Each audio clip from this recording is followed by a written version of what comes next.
today's video, I will be fixing the inside of the smoke chamber. I will be parging it using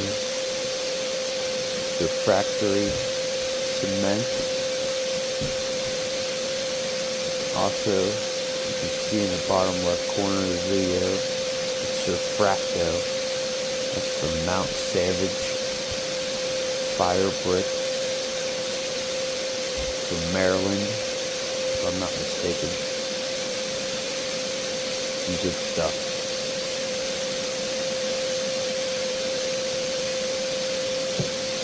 Can't get that in the store.